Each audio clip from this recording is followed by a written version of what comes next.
Good morning and welcome to America's Home Cooking. Today I'm making gingerbread. Do you know the history of gingerbread? I bet you if I mention gingerbread to you, you think of applesauce, you think of sugar, you think of a dessert, right? Well, it wasn't a dessert till very recently. It was considered a regular bread that was served with meals, and that's the recipe I'm going to be doing today. How they used to make gingerbread and served it with their meals. It was never considered a dessert. It was just regular bread to them. All right, so set your oven at 375.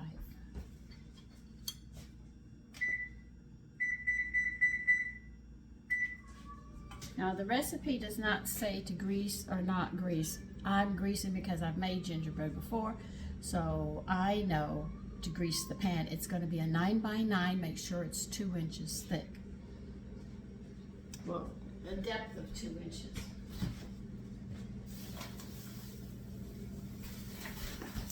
So before we start putting everything together, let's get the dry ingredients together, which is I am putting in a half a cup of whole wheat flour and 1.5 cups of all-purpose, which will equal to 2 cups. So I'll turn you down. It's going to be crowded with stuff, but that's all right.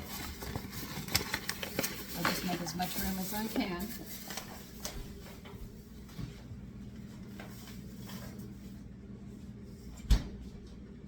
A real working kitchen never has enough room. I mean, as fast as you get one thing down, you sit there and say, oh, I need room for this. It just doesn't stop. Once you have a full working kitchen, you've got one heck of an area you could deal with. And there isn't much you can't do, but you do need a lot of counter space and workspace. Today, a lot of women don't really cook that much, so their workspace is a lot less. I do a lot of cooking, so I need a lot of workspace. Of course, I have a workspace all over the floor. In other words, I can walk all over the place, but I don't have any work counter area.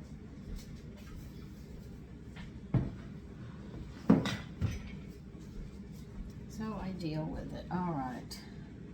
We're going to need 2 teaspoons of ginger.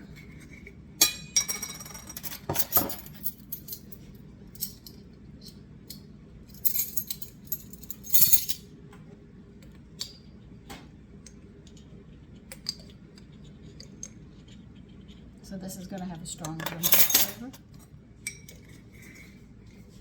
Most recipes will say 1 teaspoon with this, or with that, a half a teaspoon of salt.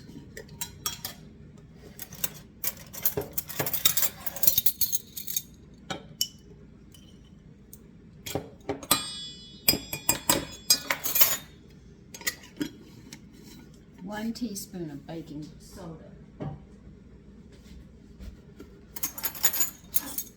Okay, go back to that.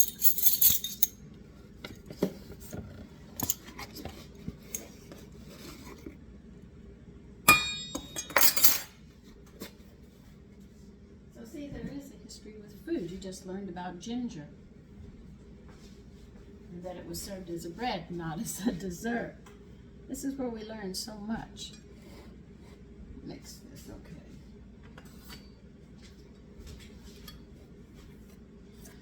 The reason I'm using whole wheat flour and not yeast is because I'm not making this as a dessert. Imagine if you could make this in the morning and serve it with eggs to your children with a glass of milk and some fruit. They'd be more than happy and very content.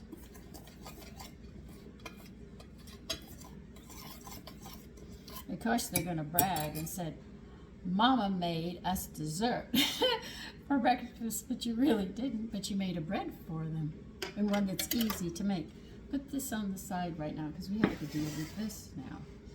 Now, in here, we are going to add 1 cup of molasses. It does not matter if you use the light or the dark, whichever one you want. I have unsulfured, the original. So you want 1 cup of this.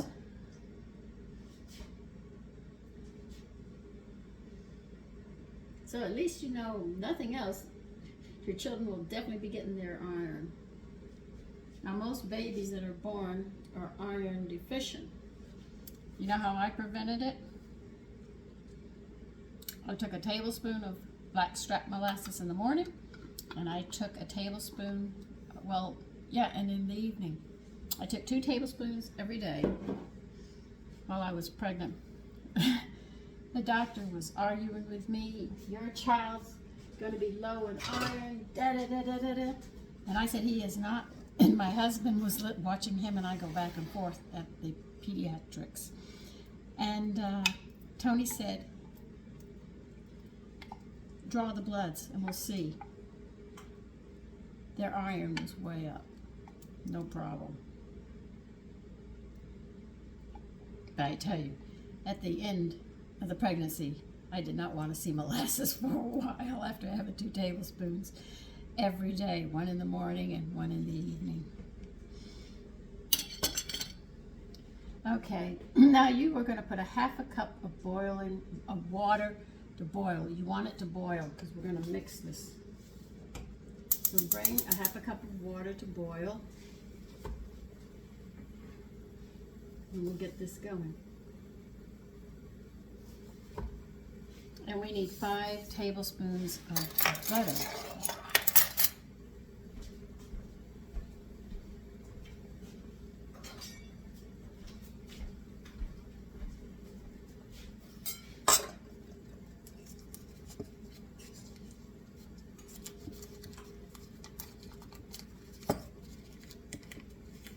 And you're going to slice it and put it into your molasses.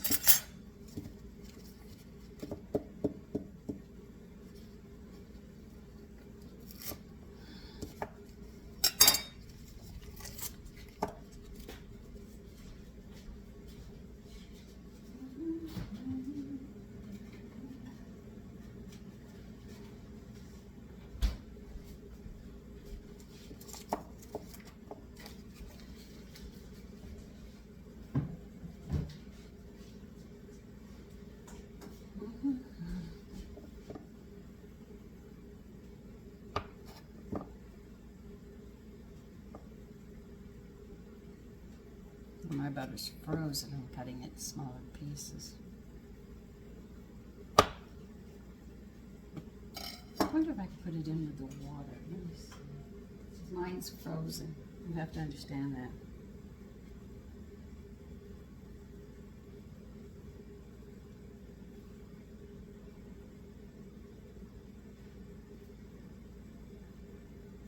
I think I can. I'm going to put the rest of this butter in there and get it melted.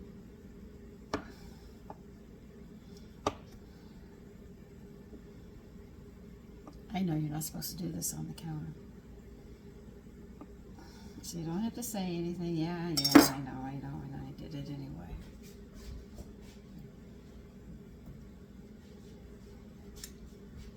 And I pray this one can go in here too. The other one's landed in the molasses. There's nothing I can do.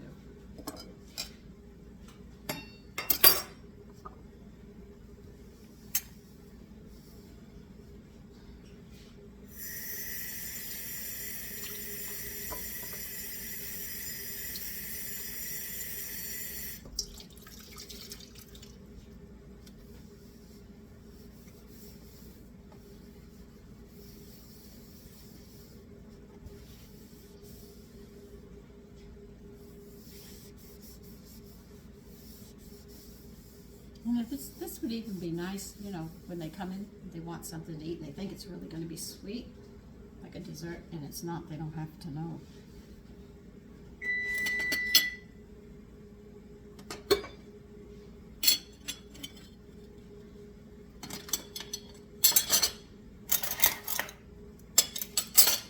This is pretty much everything that you need to make this. I'm just getting it all ready to finish it up.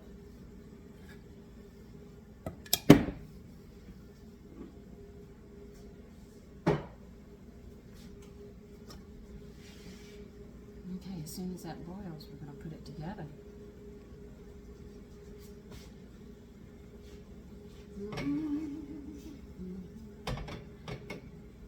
It's getting there. Now this will be baking for about 35 minutes.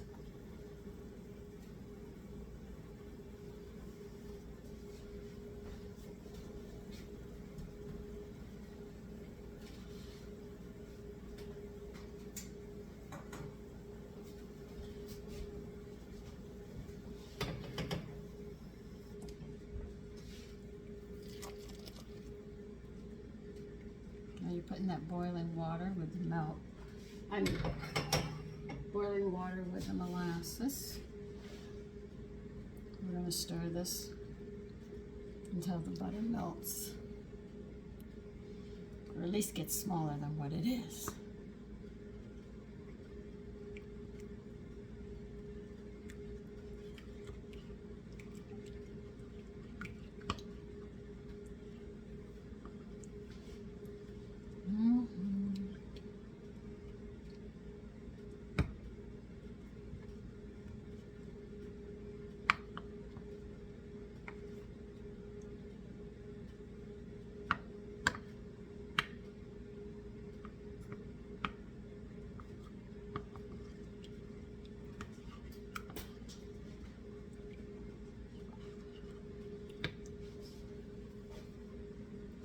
Look, guys, if you're not going to melt, I'm going to put you back in here. We've got to get you melted. I can't do anything unless you melt.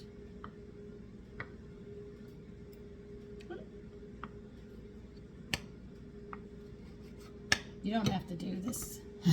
I have to because my butter's cold.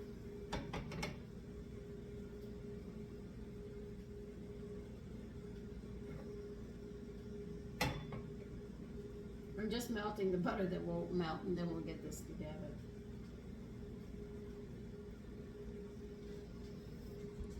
Okay, I got it melted.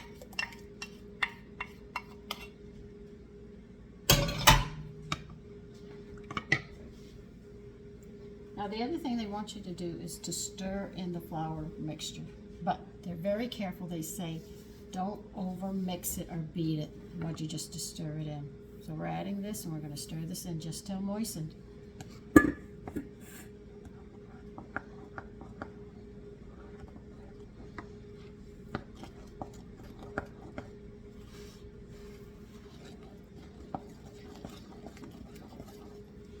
I'd rather use a whisk, but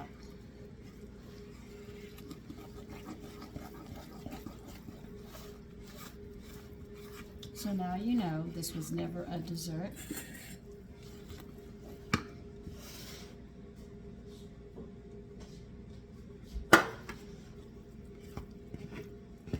Check the bottom, make sure it's thoroughly mixed.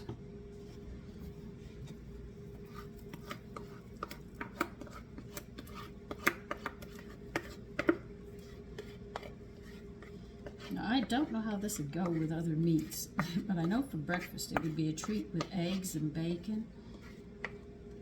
You have little ones, they would like this very much, and you'd keep their iron up.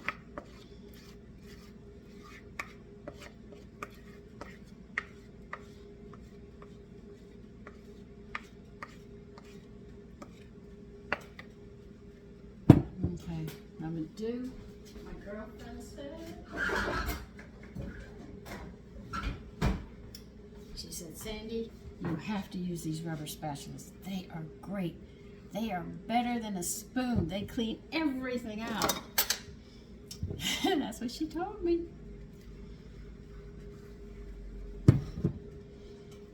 So we'll get it all in here.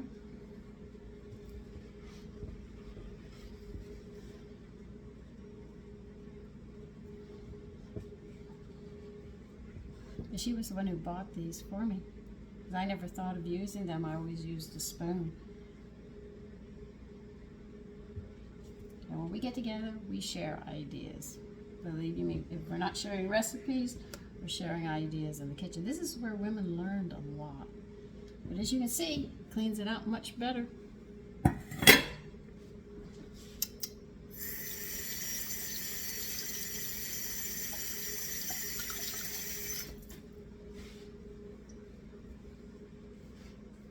Because it's the holidays, you know, gingerbread goes excellent in the autumn. that's going to cook for about 35 minutes. Some people maybe 25, but in that range. Always check it with a toothpick. Women used to sit there and just tap the top, and if it sprang back by a certain time, in other words, if they pressed down and within a second or two it came back up, they knew it was done. If they pressed down and it didn't, that's how they used to do it. They didn't have toothpicks, so they didn't run out to get a straw. That's how they did it. But today we usually stick a toothpick into the center of it, keeping it in the oven just in case it's not done, and keep it as hot as possible, because when you open the oven door and they're rising, they're going to collapse. But anyway, that's something else you learn. They used to use their finger and go tap, so the recipes that you hear, they say bake until done, but they don't tell you when it's done because they assume you know to check it and tap it on the center and see how it looks and how it springs back. All right, so I'll see you when that's done. Okay, the gingerbread is done. I'm going to show it to you. Here it is. That's the gingerbread. An old recipe, making it the old-fashioned way. Not as a dessert, but as a bread. Listen, you take care and have a great day. Bye-bye.